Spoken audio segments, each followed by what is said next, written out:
I'm an all-around nice guy too. Um, Happy Easter to those of you that celebrate Easter. Happy Passover to those of you who just finished Passover.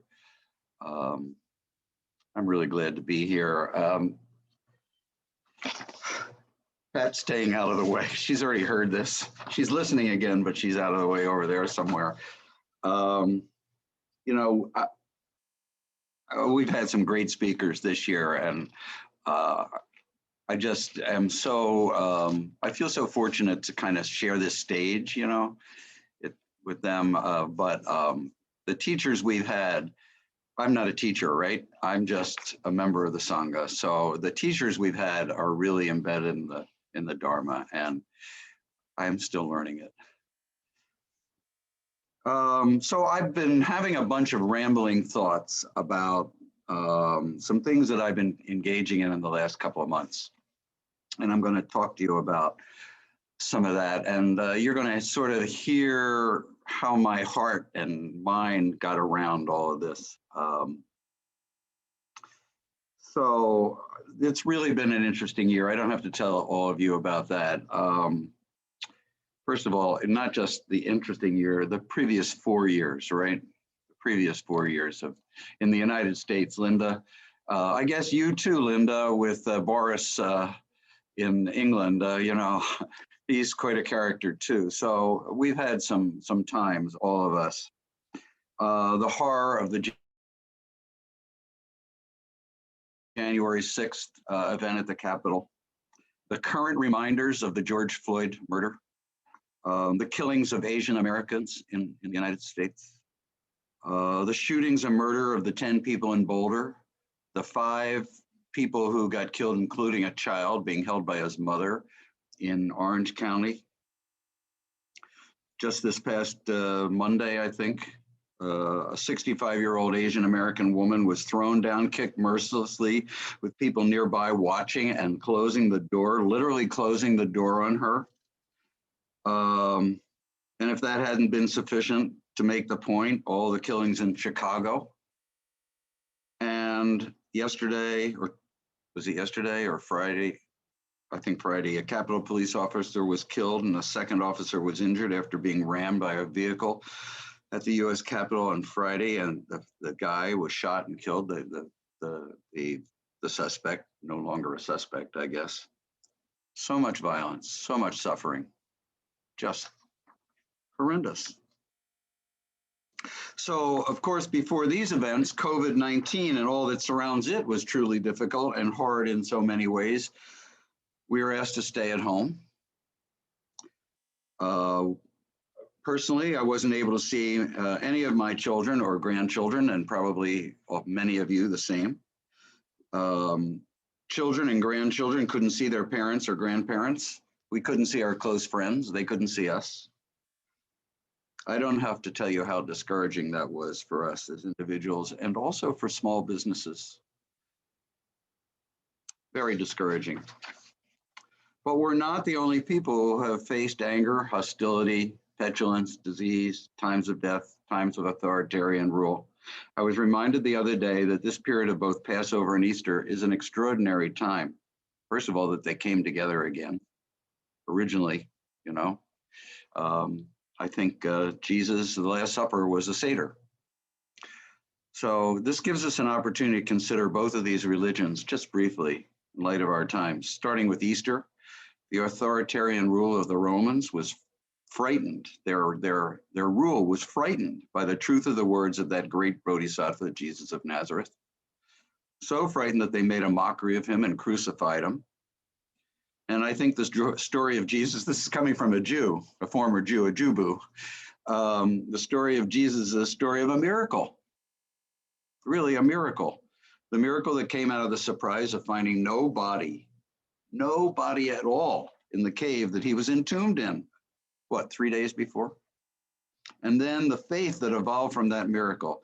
And we all know, of course, that truth and righteousness won out and continues to do so. Passover tells a story of great miracles also. It's a story of freedom as well as a story of faith, just as Christianity is a story of faith. Pharaoh condemned all firstborn males, but somehow the houses of the Jews who were slaves were Passover. On the first night of Passover, firstborn sons traditionally chant, Ma nishtana halayla hazeh mikol halelos. Why is this night so different from all other nights? I sang that because as a firstborn son, I sang that. And I remember my uncle, who was an opera singer, teaching me to sing it. It was a very cool memory that I had when I was getting this all together. Why is this night so different from all other nights? And the question is a reminder of the story of the miracle in that night. It's a story of the miracle of the parting of the Red Sea, allowing the Jewish slaves to escape the authoritarian rule of the Pharaoh. It's a story of faith that the former slaves would find a home. It took Moses 40 years to lead them through the desert. I thought about desert. Desert to me means a lack of faith. It took the Jews 40 years to find the faith that allowed them to truly appreciate their God. So these are interesting things to think about. Both stories led me to think about miracles and faith in Buddhism, which we don't really commonly think about, particularly not in Zen. We have a different kind of understanding of miracles, I think. Truly, I believe that the miracles of Buddhism surround our ability to find compassion out of just sitting. And we have faith that things will happen. We just don't know what. Just that they will happen, only by sitting. We open up to a world that we sniffed when we were born in our first breath, just breathing and not knowing. And then our world of not knowing almost immediately becomes a world of thinking that we knew. Of course, that sets us all on a path of confusion and suffering, right? When I consider the year of the pandemic, I don't only see confusion and suffering, but I also see miracles in it, Zoom being one of them. In the most unexpected way, so many of us were brought together through this remarkable medium. Our lovely little Zen center began suddenly to have seshins on Zoom because we had to stop right in the middle of a session. We began Commit to Sit. We're a fledgling group. I mean, really fledgling. I think we were just 4 or 5 of us at the start. Began meditating together regularly through Zoom and reading and commenting on scriptures and books. The center also, excuse me, I already said that. And now we have all these talks and things that are on Zoom, on YouTube that everybody can watch because of Zoom. Originally, it's just wonderful. So I think that was a true miracle. And it's also allowed us to have a friend in Linda in the Cotswolds. And I can't think of the young woman's name who lives in Soweto, South Africa. And maybe people elsewhere, Germany, elsewhere that I'm not aware of. Just we're around the world now, right from Oak Park, Illinois. It's sensational. It's a miracle. So although I was grateful for the opportunity and for Zooming with all of you, I realized how much I loved and missed the world. In a previous talk, I know that I mentioned how much I really learned, how much I really learned, how much others outside my family, sorry, this is what happens when you have so much, you have to actually read a lot of it, meant to me. But it took this horrible disease, the storms of anger that finally blew up on January 6th and other events to really grab my attention in another way. When I say other events, all those things that I talked about at the very beginning. So I've been returning to the koans and similar stories. Recently, I read something written by Joshin Burns. He talked to us. He runs Breadloaf Mountain Zen community, a very sweet and wonderful guy. He's a Dharma heir of Roshi Joan Halifax. And in this story, he retells the story of Ohashi, who sold herself to a brothel to support her impoverished family. Her samurai father had lost his position, and really it was up to her to take care of him and her mother and siblings. There are many elements to this story, which is also told in The Hidden Lamp, which June has talked about different stories from it many times. And I think we actually did a study group on it, if I'm not mistaken. It's a wonderful book. I was struck by how Ohashi assiduously, and that's a strong word to use when you're talking about prostitution, assiduously undertook her demeaning work. She lived this life of prostitution always with her family in mind. This was true compassion, I think, only caring for others. But think about what it must have been like in the 17th or 18th century Japan. Joshin describes it this way. I'm pretty sure, this is him speaking, I'm pretty sure that the brothel she lived in was little more than a rickety shack, barely giving her any protection at all. I'm imagining stick walls, a dirt floor on a busy street with open sewage, where men, perhaps under the weight of their own loneliness and compulsion, came to troll, looking for quick and inexpensive comfort. I picture Ohashi standing outside, undernourished, worn down, wearing clothes and makeup that signaled her ability despite her need for rest and comfort of her own. I imagine her to be poorer than some of her women friends on the block, making the sacrifice to send her coins home to support her destitute family. Perhaps confusingly, every now and then, she would meet a client who she secretly hoped would ransom her from these conditions. One of her patrons, Iso, eventually did marry her, and she left the brothel after many years. But that's not really the story here. I felt such deep sadness and compassion personally for Ohashi as I read this account. There's more to the story, and it leads to her enlightenment, and I want to talk about that a little bit. At some time, she had somehow met the great Zen teacher Hakuin, who himself struggled. If you know the story of Hakuin, just one of the stories is he was accused of fathering a child, and he said, "Is that so?" And his answer to every question was, "Is that so?" One of great compassion. So at any rate, he told her that despite her horrible circumstances, an enlightenment was possible. He gave her the koan, "Who is it that does this work?" Joshin's take on the story continues. One day before she met Iso, and while she was still living at the brothel, a violent thunderstorm rolled in with lots of lightning. Ohashi had an extreme fear of lightning and thunder. Who knows what triggered her reaction? Maybe some painful phantom memories from her childhood or the trauma of her current situation at the brothel and at home. We can't really say. But we know from the story that the experience was overwhelming, flooding her with intolerable and extreme fear and anxiety. This time, however, tired of feeling victimized, instead of retreating, she decided to look into the face of her fears. In the midst of the awful maelstrom, she bravely went to the awful maelstrom. She bravely went to the exposed front porch of the brothel to meditate. She made the choice to drop herself into the situation she feared the most. The front porch gave her a full and unprotected view of the storm. As she meditated, the fierceness of the storm engulfed her like an emotional tidal wave. She bore witness to the truth of her situation and her own terror.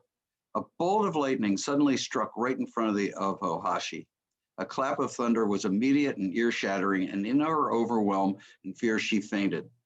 Of course, we don't know how long she was out or when she awoke, but it was still a deluge. But when she eventually did wake up, the story goes, she saw things in a new way. In making the decision to face the nature of her fear and the conditions of her life, she began to see things from the place of wholeness and to move in the direction of freedom. Storms continue, but one's perspective changes when we bear witness to the storm directly. So my thinking about storms is this. During these times that we've been through, haven't we each had the opportunity to face these storms directly? How many of us did just that, or did we simply wish it away? Dogen constantly reminds us that the practice of Zazen is a continuous practice. Those of you following Shishin and me as we explore Suzuki Roshi's Zen Mind Beginner's Mind will recognize the repetitive nature of Suzuki's teaching. First, just sit, then When you are not sitting, continue to practice. He says these things over and over again. And Suzuki Roshi loved Dogen. So when Suzuki Roshi speaks these things, he's speaking Dogen too. So I think facing the storms is continuous practice. And continuous practice is facing the storms. As I've tried to face the storms, I've had a hard time. I personally, it's in my nature, I like to look at root causes. But finding root causes for the way in which our former president was elected, finding root causes for the pandemic, these are extremely difficult, if not impossible, to identify. Mankind causes itself all kinds of problems. Even the pandemic is a problem of mankind, not just the problem of a tiny virus. So really, I haven't stopped thinking about the importance of others that I talked about many times in the past. It's just a wider view than I normally had considered. I've spoken to you many times also about the practice and the importance of my Lojong practice, Lojong practice. I want to say a little bit more about that right now. Whew, time is, this is not taking me as long as I thought. We may have a lot of time for talk or not. I want to say some more about Lojong. The first of the 7 Lojong points is first train in the preliminaries. So what are the preliminaries? What does that mean? It's the practice of absolute bodhicitta. It is recognition of, first of all, the preciousness of human life. You were born a human being. I studied with Tibetan teacher for a while before I found Zen. And in the Tibetan lineage, they tell the story, at least this teacher did, of imagine you're in the ocean and you see an inner tube floating in the ocean. And once every million years or so, a turtle sticks its head up through the hole in that inner tube. That opportunity is the likelihood of being born a human being. You know, you could have been born an insect. There are billions and billions of insects, a virus, a bacteria. But no, we were born humans. Very unlikely. So that's the first point. So we have to think about that. What does it mean to be a human being? And how precious that is. And then when I think about the preciousness of myself as a human, then I have to think about everybody else as a human and how precious their life is, no matter who they are. Secondly, so we thought about our birth, right? Now, the absolute inevitability of death. Everything changes, everything dies, nothing stays. Bye, Sandy. The inevitability of death. Third, I'm not going to say anything more about that. It's pretty obvious. Third, the awesome and indelible power of our actions. Karma, right? So I just found out about the death of my doctoral advisor. He was a great, great guy. And people say, well, he died. Yes, but he left something. He left with me all of his teaching that he guided me through in helping me write my dissertation and get my doctorate. That was his karma for me. It was indelible on my body. It's like he tattooed right into my head. It was awesome. Everything that he did. Did he do bad things too? I'm sure. I'm sure he must have, but I don't know what they were. But if he had, that also is indelible. I've done many bad things. I also have done many good things. And lastly, the inescapability of our suffering. I alluded to that when I said we take our first breath, it's clean, and then immediately start searching for things. And when we don't find what, we search for our mother's breast, or we search for the nipple on the bottle, and we can't find it, we start to complain. And right away, things are bad. I think Vanessa and Michael know about this right now. So the inevitability of suffering. So these four things, the rarity and preciousness of human life, the absolute inevitability of death, the awesome and indelible power of our actions, the inescapability of suffering. Meditating on these four has helped me to recognize that no matter how horrible people are, they are each a part of this life and experience, just what I experience. Certainly in a different way, but they still suffer. They live the same kind of a life I do, the same kind of life you do, no matter who they are. Donald Trump gets up every morning, goes to the bathroom just like we do, presumably brushes his teeth just like we do. He has worries, he doesn't admit it, but he does. So everybody suffers, everybody's going to die, and everybody is responsible for their actions. Many koans and other teachings remind us that without others, we are nothing. The I that I think we are, that I am, is really a complex of integrated experiences that I have had with others or because of others. You get that, right? Not just me, this I. It's changing constantly. This is the second point of the four preliminaries: the inevitability of death, the inevitability of change. So I'm constantly changing. You're constantly changing. Because absolute bodhicitta, though, is not an action practice, it's just a head practice, a reflective one. If you choose to practice Lojong, you immediately begin to realize that something has to be done with all of this. What am I going to do with all of these preliminaries? So you begin practicing relative bodhicitta, which I'm not going to talk about today, and then relative compassion. And I am going to talk about that.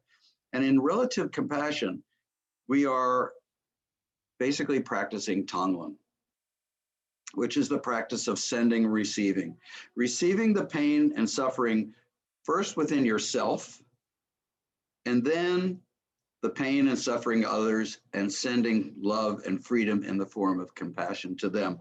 And Norman Fisher, what did I do with it? Norman Fisher here has written a wonderful book that we also studied, and I cannot urge you enough to read this book. It's just a wonderful book, Training in Compassion, Zen Teachings on the Practice of Lojong. I want to read you just a little bit he says about Lojong, about Tonglen practice, specifically relative compassion. The practice of sending and receiving has two main purposes. First, to train your heart to do what it usually does not want to do, to go toward rather than away from what's painful and difficult in life, facing the storm, right?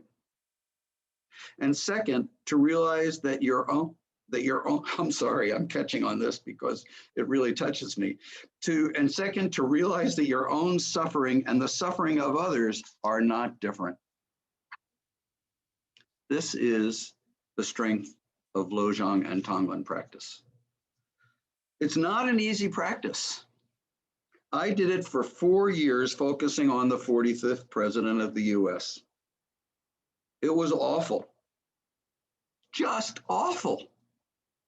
But I kept doing it because if I didn't do it, who knows how much worse I would have felt. And perhaps more importantly, especially if you, like I, believe in miracles, how much worse the entire situation could have gotten.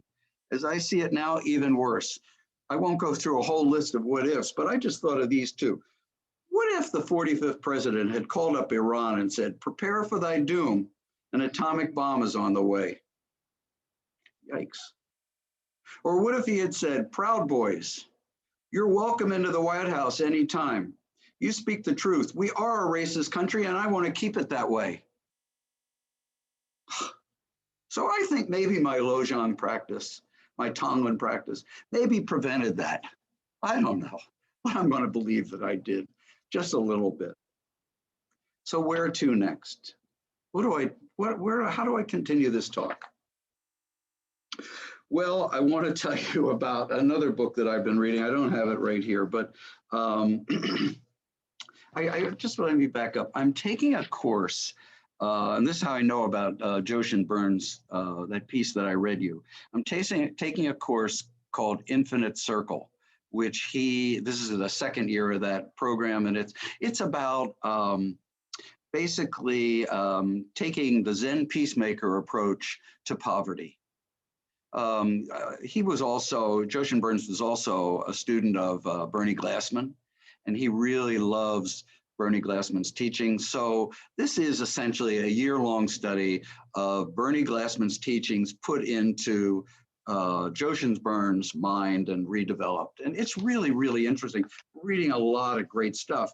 And and some of it is required and some of it is not. And I'm the kind of guy who reads a lot of the stuff that's not required. So one of the books that was mentioned was called Turning Wheel, Journal of the Buddhist Peace Fellowship. And there are essays from it. It was published, I think, in 1999 or something like that. But Turning Wheel, I remember that journal. I never got it, but I remember it. But the title of this book is called Not Turning Away. Not turning away. Right on, you know? Wow.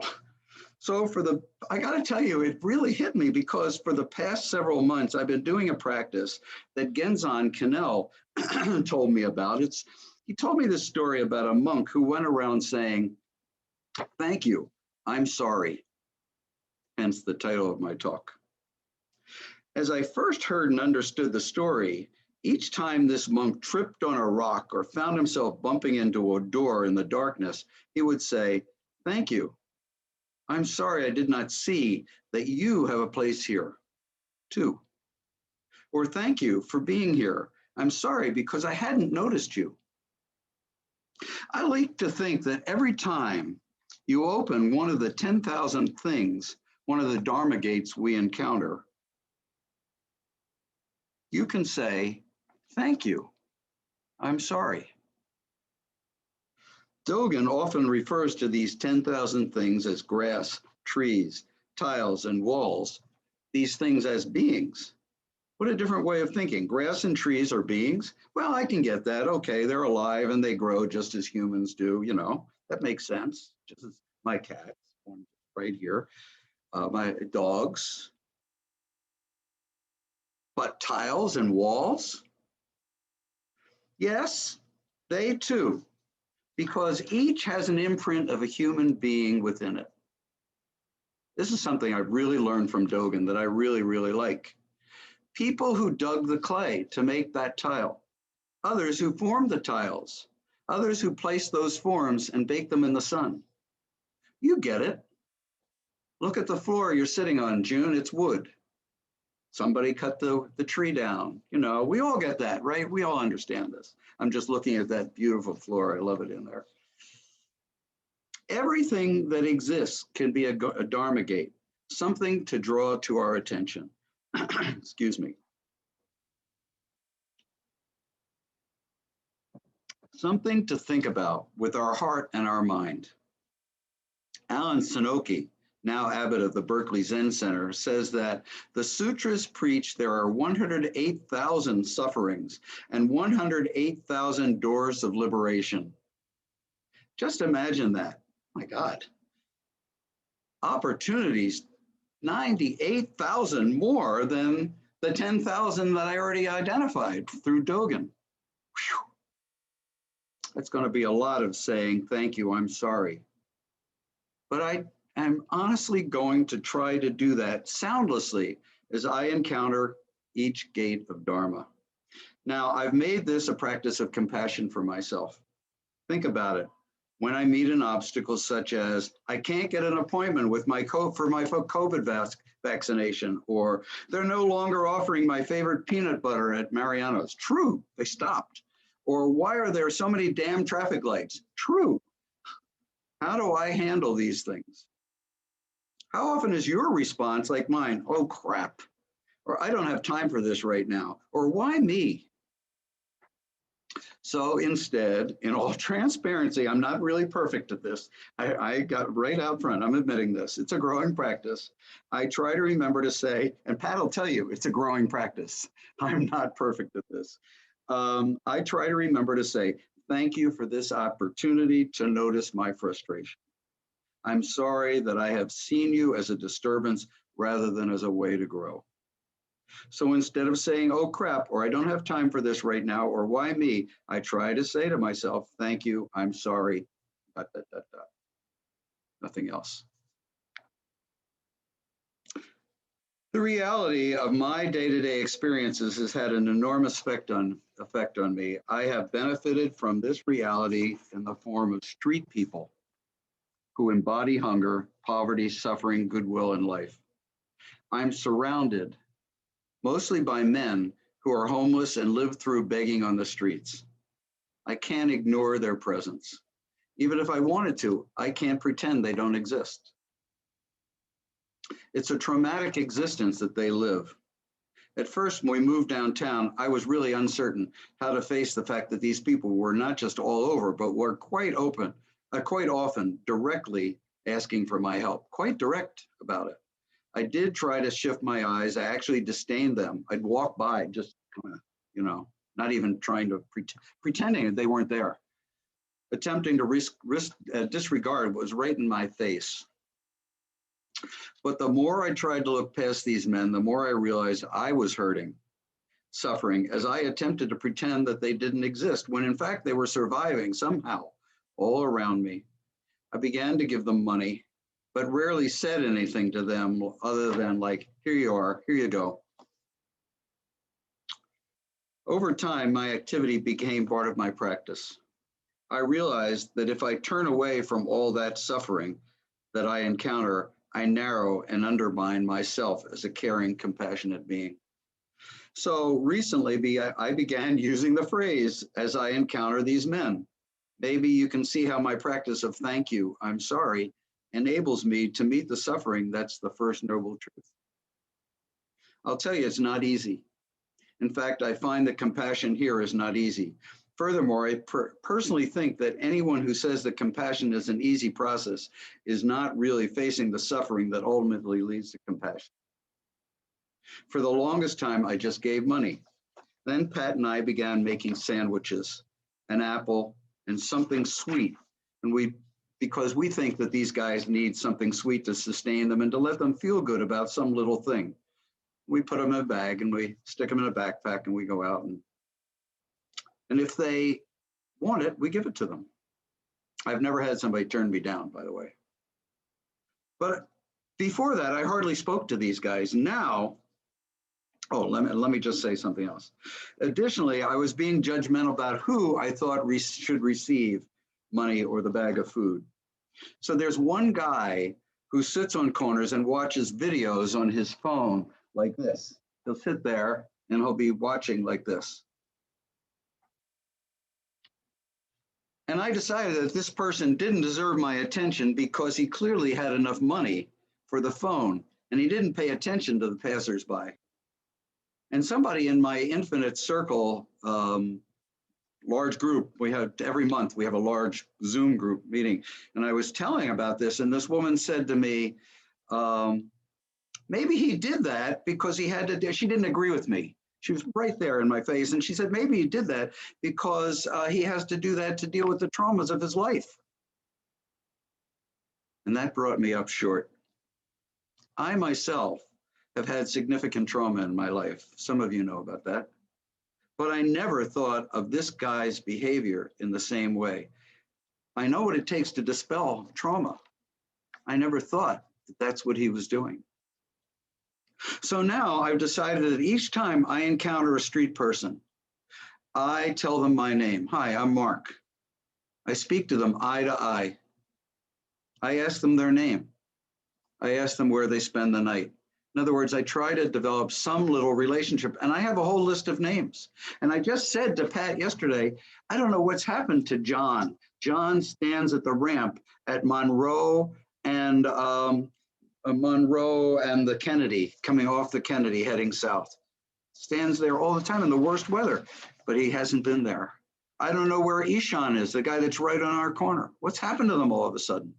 I don't know. And it bothers me because I'm used to seeing these people and I worried about them now. So I would say, sometimes aloud, sometimes silently, I say, thank you. I'm sorry our culture allows you to live this way, or something like that. I try to be as empathic as possible. It's difficult though, because I have no idea what it's actually like to live that way. Joan Halifax in Standing at the Edge, and if you haven't read that book, it's a great book also, says, empathy, literally taken, is feeling into another, while compassion is feeling for another, accompanied by the aspiration to take action that benefits others. So I really can't feel into them. I don't know what that's like, but I can have compassion for them and wish to benefit them. I went to India many times as part of my work. I want to tell you about extreme poverty just for a second and how it hit me. The very first time I arrived in Mumbai, it was around 3 a.m. I was picked up by the hotel car. We had to drive about 20 minutes through the city to the hotel. Even at that hour, 3 a.m., at every traffic stop, our car was surrounded by children and mothers holding babies, begging for food. I was completely unprepared for this. I tried to look, but the driver told me not to look. How could I not? Then I tried not to look, but the people outside the car then rapped on the window. I mean, really. And I was forlorn. I wanted to give something, but the driver had the window locked. He told me it would be dangerous to open the window, that they would grab my clothing and pull at me. As I said it, in my heart, it's in my heart, and I really, it's in my memory forever. So when I think about the men on the street and how we should really fix their problems, the first thing I think about is that first time in Mumbai. Over the 10 years I went to India, I had many encounters with extremely impoverished people. Always I felt completely unable to grasp the totality of it. Are there limits to compassion? I hope not. I really hope not. Do you guys know that here in the US, 50% of all children live in poverty? 50%. I hope there's no limit to compassion. Taigen Dan Layton wrote a book called Faces of Compassion, another great book. It's about all of the bodhisattvas. I'm getting close to the end here. I just saw what time it is. We're doing fine. And in that book, he says that when we recite the third of the 4 bodhisattva vows, and he translates it this way, Dharma gates are boundless, I vow to enter them. And I kind of like that too. We say, I vow to open them. I like both. Anyway, he says, I vow to enter them. It refers to the richness of the teachings that are available about how to live most fully. Dharma, he says, has a complex web of meanings, which include, firstly, truth or reality itself. Dharma also indicates the teachings about truth, often referring specifically to the Buddhist teachings or Dharma. So Dharma gates refers primarily to teachings or entryways into reality, the 10,000 things, the 108,000, the men on the street, Ohashi facing the storm. Gene Reeves has translated the Lotus Sutra. If you haven't read this, the Lotus Sutra, it's a gas. It's really a gas. It's wonderful.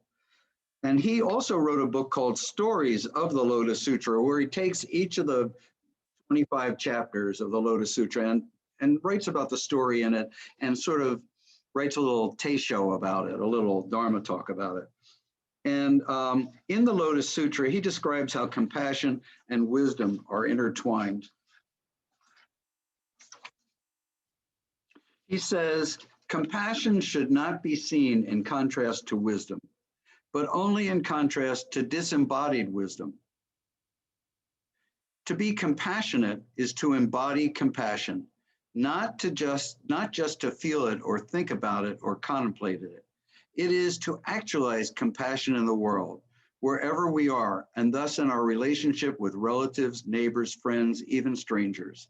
This, he says, is to embody the Buddha, to give life to the Buddha in the present world. I've decided for myself that the process of embodiment of the Buddha is two things. And Roshi didn't teach me this, Sensei didn't teach me this. I just just the other day, figured this out. Maybe they did, but I figured this out on my own. First, I think embodiment of the Buddha is a practice of effort. And second, I think it's a practice of just showing up. The effort of embodiment of the Buddha is not about keeping up my ego and saying, I'm a Buddha. We're all Buddhas already, but we forget what that means as we begin walking this earth, gaining an education, meeting other people with different ideas, finding work, finding partners, having families. These are all distractions. Distractions, that is, until we all begin to realize that we're not really helping others in that process. You could say, well, I'm helping somebody else in my marriage and raising a kid. That's a distraction also from being a Buddha. It's part of being a Buddha, but it's also a distraction, I think. There's very little in our wide world to support why we should shoulder and aid others. Doing so takes a lot of effort, emotional, physical, and spiritual. I found that just by showing up as I do when I say thank you, I'm sorry, for example, that I'm able to move toward others. By just showing up and not turning away, I'm forced to see what is in front of me. I'm forced to listen to what the story of those others might be.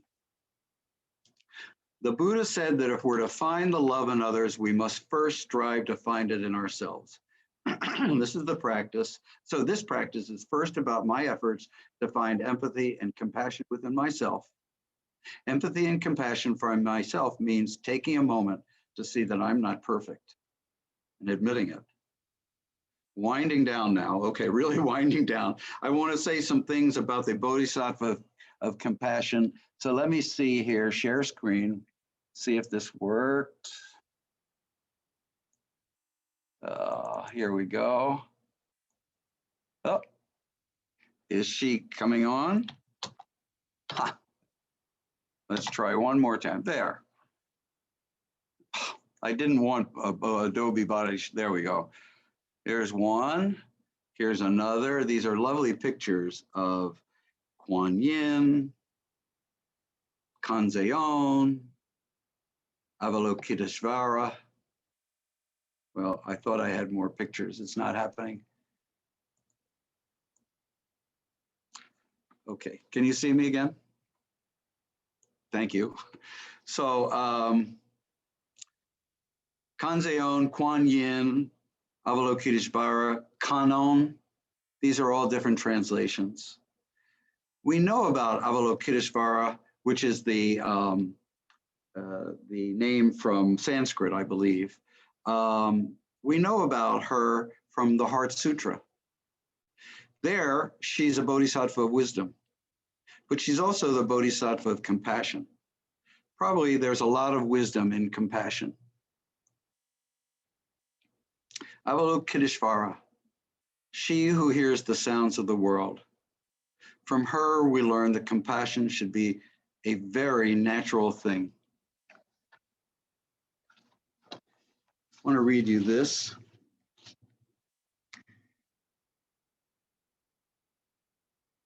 From the Lotus Sutra. Good son, if there are countless 100,000 myriad kochis of living beings, I don't know how much a kochi is, but it's a lot, of living beings who suffering from many agonies hear of this bodhisattva, regarder of the sounds of the world, and with undivided mind call the bodhisattva's name, the bodhisattva regarder of sounds of the world will instantly regard their cries and all will be delivered. Avalokiteshvara. Yunyan, who would later become Great Master Wuzhu, asked his senior Dharma brother, an actual brother, Dawu, who would later become Great Master Zhu Yi, what does the Bodhisattva of great compassion do with so many hands and eyes? Dawu said, like someone reaching back for the pillow at night. Yunyan said, I got it, I got it. Dawu said, what did you get? Yunyan said, all over the body, hands and eyes. Dawu said, you have said it well, but it's only 80%. Dawu said, I'm just this. How about yourself, brother? Dawu said, wherever the body reaches, throughout the body, its hands and eyes. Just think about Avalokiteshvara's compassion as natural, unpremeditated actions, just reaching for the pillow at night. Natural compassion. The hand feels for and sees the pillow. A Teisho from the Book of Serenity that I found on this poem says, when reaching for a pillow at night, there's an eye in the hand. When eating, there's an eye on the tongue. When recognizing people on hearing them speak, there's an eye in the ears. These 1,000 hands, each has its own awareness, wide awake to the sounds, the cries, the love, the anguish, the suffering of the world. And as Dan Dan Layton says, also noticing the shortages of pillows and yet seeing what to do with what is at hand. I want to end with just a little bit from the chapter 25 of the Lotus Sutra, which is all about Avalokiteshvara. And this is just an excerpt. She of the true gaze, the pure gaze, the gaze of great and encompassing wisdom, the gaze of pity, the gaze of compassion. Constantly we implore her, constantly look up in reverence. Her pure light, free of blemish, is a sun of wisdom, dispelling all the darknesses. She can quell the wind and fire of misfortune, and everywhere bring light to the world. The precepts from her compassion body shake us like thunder. The wonder of her pitying mind is like a great cloud. She sends down the sweet dew, the Dharma rain, to quench the flames of earthly desires. When lawsuits bring you before the officials, the terrified in the midst of an army, think on the power of that perceiver of sounds. And hatred in all its forms will be dispelled. Wonderful sound, perceiver of the world's sounds, Brahma's sound, the sea tide sound, they surpass these sounds of the world. Therefore, you should constantly think on them, from thought to thought, never entertaining doubt. Perceiver of the world's sounds, pure sage, to those in suffering, in danger, in death, she can offer aid and support. Endowed with all benefits, she views living beings with compassionate eyes. The sea of her accumulated blessings is immeasurable. Therefore, you should bow your head to her. Thank you.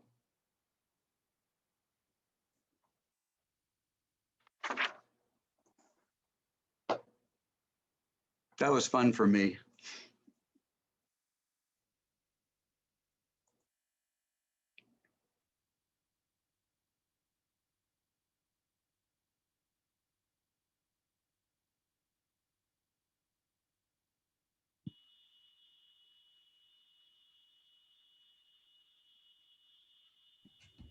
Mark, have you read Mary Trump's book?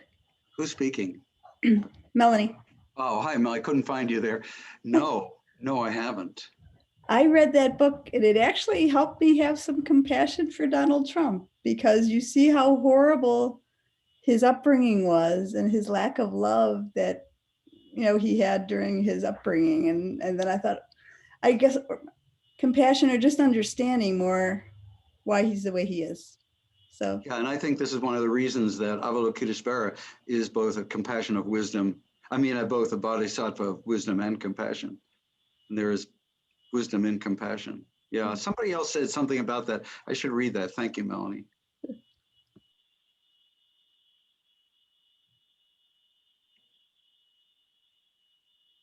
Thank you for such a wonderful talk, Mark. That was so much wisdom in 50 minutes. Thank you. Thank you, Shinko. From somebody who gives really good talks. Thank you. Hi, David. Mark, I had a question for you. So how many sandwiches do you pass out every week? You know, not every week. Wonderful. Yeah, we not that many. We pack up usually 3 or 4 and put them in my backpack and walk around. And sometimes it's really strange. Like I said, sometimes there's nobody around, and other times they're all over. There are some areas that I would love to go to, but frankly, I think it's dangerous. I don't know how many of you have ridden down Cermak, right? There's an underpass right past Chinatown, and it is a mess. There is a whole, it's not even a tent city. It's tents made of blankets, and when it rains, it's just a mess, and there's garbage and feces there. And I would love to hand out stuff, but it's also, I think, dangerous. Dangerous for my health, you know, right now particularly. But yeah, and you know, any of you can do it. You know, it's easy, and they appreciate it. And the sweets, by the way, we found some at Costco, a box of like 40 Rice Krispie treats, ready-made. I think they taste terrible. So my grandson also doesn't like them, but you know, maybe they do. I don't know.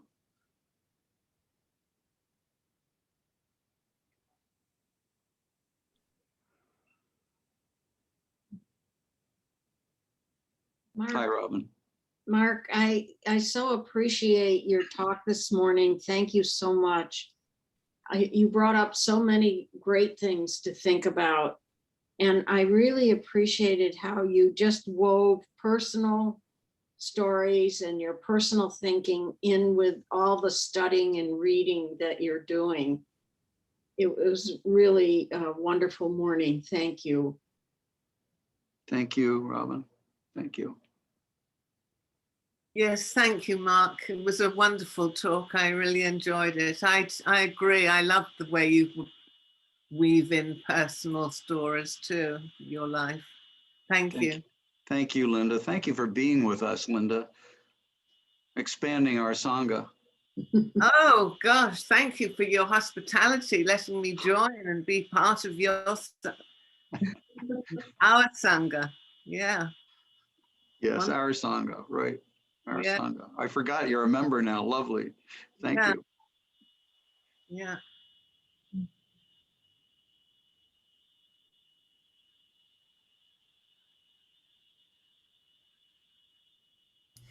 Well, thank you all. Thanks for that wonderful talk, Mark. Thank you, Shikin. It's really appreciated. It was wonderful.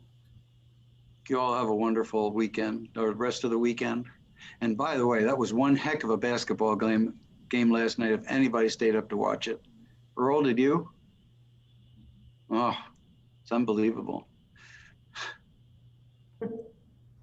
Bye, everybody. Bye.